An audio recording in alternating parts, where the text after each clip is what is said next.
Buenos días, reciban un cordial saludo desde Bahía Blanca, Argentina.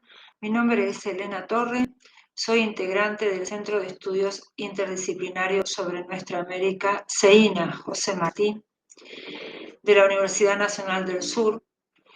Quiero agradecer la hospitalidad y la cordialidad que nos han brindado al invitarnos a ser parte de este congreso, de este encuentro, en una tierra, Guatemala, tan bella y tan cara a los afectos de José Martí.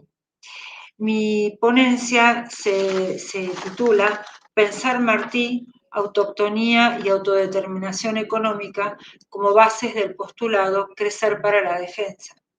Precisamente este trabajo comienza con una reflexión que José Martí se hace sobre Guatemala, que lo inspira a escribir Guatemala, su texto Guatemala. Y es así. ¿Qué le brindó Guatemala? Junto con refugio, trabajo y hogar para su familia, Guatemala le ofreció, y cito, campo vasto a su enorme impaciencia americana. Fin de cita. Así, este país centroamericano, como antes lo había sido México y luego lo sería Venezuela, se convierte en el terreno exploratorio para, cito, estudiar las causas de nuestro estado mísero, los medios de renacer y de asombrarse. Fin de cita. Desde mi punto de vista, estudiar las causas y encontrar los medios para orientar el rumbo de nuestra América hacia la vía del progreso, afirmando la conciencia de su valor para sí y para el resto del mundo, constituye la síntesis que condensa el proyecto emancipador cubano continental de carácter instituyente que elabora José Martí. He arribado a esta idea como resultado de trabajos anteriores, en los cuales pensar Martí y recorrer una selección, por cierto, acotada, de la vasta y profunda obra documental de sus 20 años de impaciencia americana, supuso sentirme, como tantos otros investigadores, fuertemente interpelada y, en mi caso, en contribuir a la comprensión del principio de autoctonía martiano. El principio de autoctonía, el concepto de autoctonía en Martí, es mi tema de investigación que hace bastante tiempo que vengo desarrollando, y en este caso, para esta ocasión, quise hacer una mirada desde el punto de vista económico, algunos aspectos que abrevan en la idea, en la noción de autoctonía, y que Martí elabora como premisas o como recomendaciones para encauzar el progreso de nuestros países. En este caso y para este trabajo formulé como hipótesis orientativa que el principio de autoctonía en la racionalidad martiana es una herramienta para operar sobre una realidad dada hacia una realidad deseada. En este sentido quiero decir que encuentro un contenido práctico, empírico, en el pensamiento de Martí. Es como una caja de herramientas, por eso también utilizo la idea de obrador, ¿no? Como postulado de recomendaciones prácticas para encauzar soluciones. Por otra parte, para el desarrollo de este presupuesto, ensayamos la propuesta de aplicar la noción de autodeterminación económica, focalizando el análisis en un conjunto de postulados martianos que me sirven de apoyo a la introducción o instalación de tal concepto.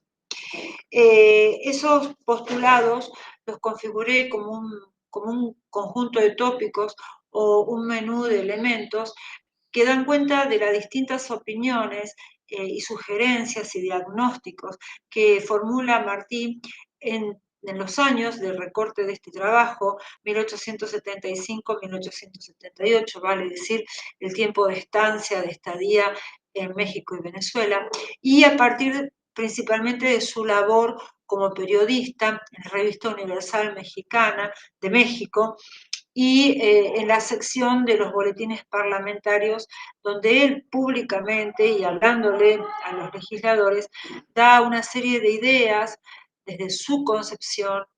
Yo creo que ahí está la esencia o el núcleo de autoctonía, de cómo salir de una situación de retraso y encauzar a los países americanos, particularmente a México, porque a él se refiere, y luego a Guatemala, en la vía del progreso. Por tanto, ese conjunto de tópicos que trabajé, que no voy a poder explicar en su máxima extensión, pero sí los voy a mencionar, los definí como la ciencia, la economía como ciencia práctica, según Martí, el rol del gobierno, lo que opina Martí sobre el gobierno, las industrias patrias, una denominación que él trabaja y formula, la noción de vigilante comercio exterior también es una noción que se registra en sus escritos, y otro tópico que sinteticé como bienes comunes de la tierra.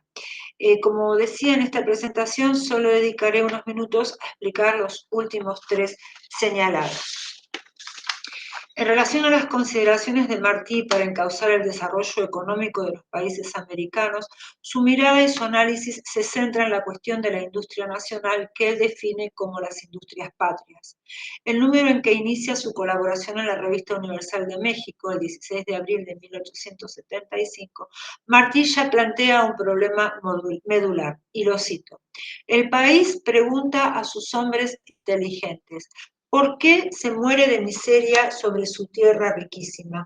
¿Por qué la industria extranjera vive en México mejor que la industria mexicana? Fin de cita.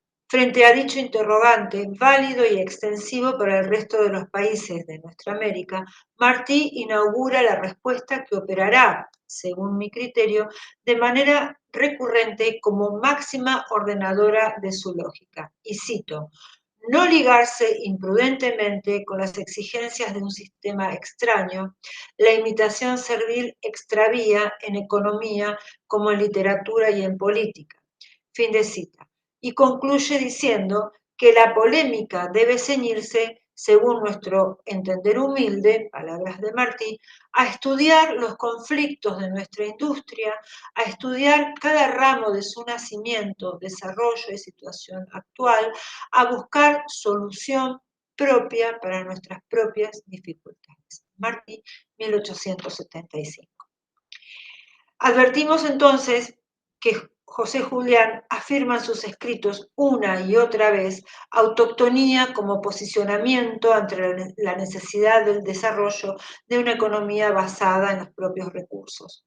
La noción de autoctonía, entonces, constituye, en nuestra manera de pensar Martí, la acción de desencubrir y, por tanto, de nombrar para despojar de las opacidades coloniales a los elementos naturales, definirlos y afirmarlos.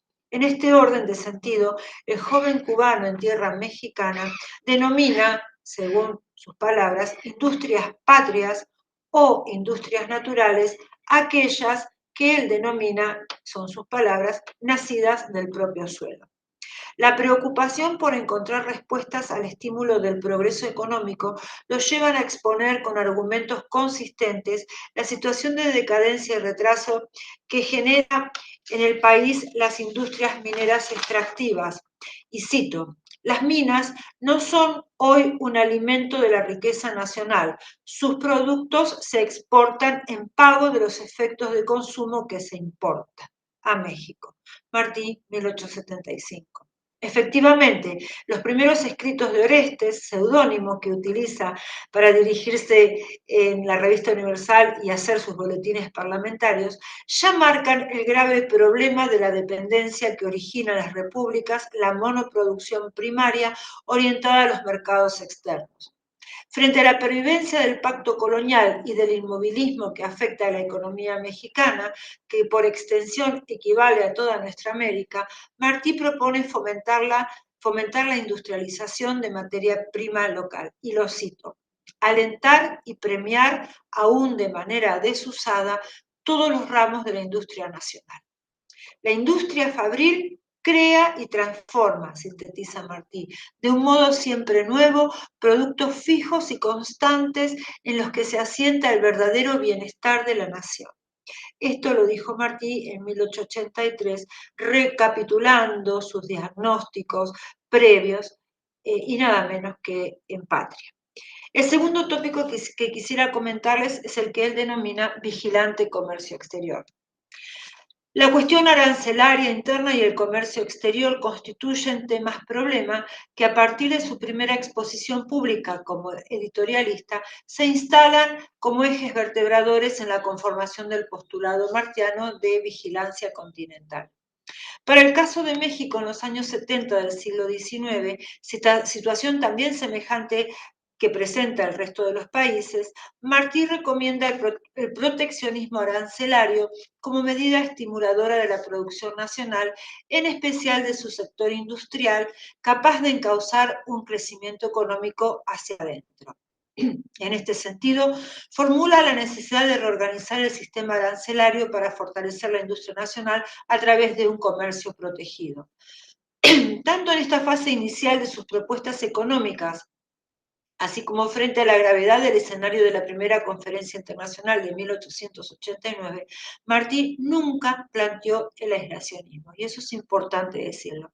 Sí habla de un proteccionismo, pero por el contrario, denuncia en este sentido el carácter monroísta del panamericanismo norteamericano y de hecho siempre va a postular para nuestra América una relación comercial equilibrada y provechosa con Estados Unidos y con el resto del mundo.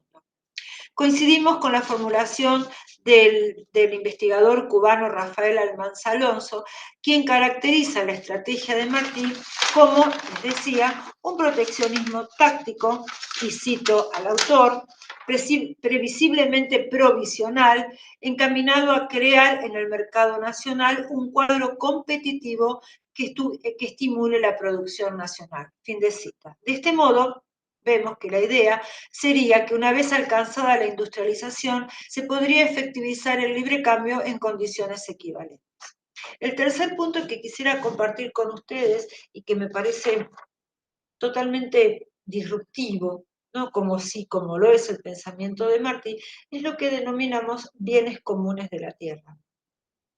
Por tales, consideramos a los bienes naturales y a las capacidades productivas del suelo. Sobre estos factores es altamente significativa la mirada de Martí en varios sentidos, en particular porque su visión trasciende a su contemporaneidad decimonónica y por el impacto y proyecciones que una real implementación de las medidas que propone hubiese tenido sobre los pueblos de América. Estamos haciendo referencia a los planteos martianos en torno al autoabastecimiento alimentario de cada país. Y lo cito: la única riqueza inacabable de un país consiste en igualar su producción agrícola a la de su consumo. Martí, 1875. Nótase la sustancia o el contenido matriz que guarda esta breve frase. Para Martí, la riqueza de un país significa alcanzar la autoctonía y la autonomía en la producción de alimentos para garantizar la vida digna de todo su pueblo. Soberanía alimentaria, diríamos en términos actuales, proyecto de autodeterminación martiana dolorosamente inconcluso para nuestra América. Firme en su convencimiento, y lo cito, de que un pueblo de agricultores no será nunca rebaño, Martí despliega su propuesta para el aprovechamiento agrícola y la inserción sociolaboral tanto de México como de Guatemala. En particular, sobre las condiciones de este segundo país, explaya en su libro Guatemala un catálogo de posibilidades para un crecimiento inclusivo basado en las siguientes acciones. Diversificación agrícola para romper con el monocultivo, fomento de la ganadería y producción de materias primas, orientadas a la producción manufacturera local. Igual que para el caso de México, estimula el cultivo a escala de la fibra de maguey para potenciar la industria textil guatemalteca. Otro de los tópicos, reparto de tierras destinadas a conformar una base de producción nacional de propiedad agraria indígena campesina. Martí, y esto vale la pena señalarlo, adhiere a la reforma liberal llevada a cabo por Rufino Barrios, si bien trasciende los límites o los alcances de las mismas, al pronunciar que la meta debería ser generar las condiciones de un campesinado indio propietario y autoproductor. Otro de los puntos fundamentales de esta autodeterminación económica es la educación popular y educación para el trabajo.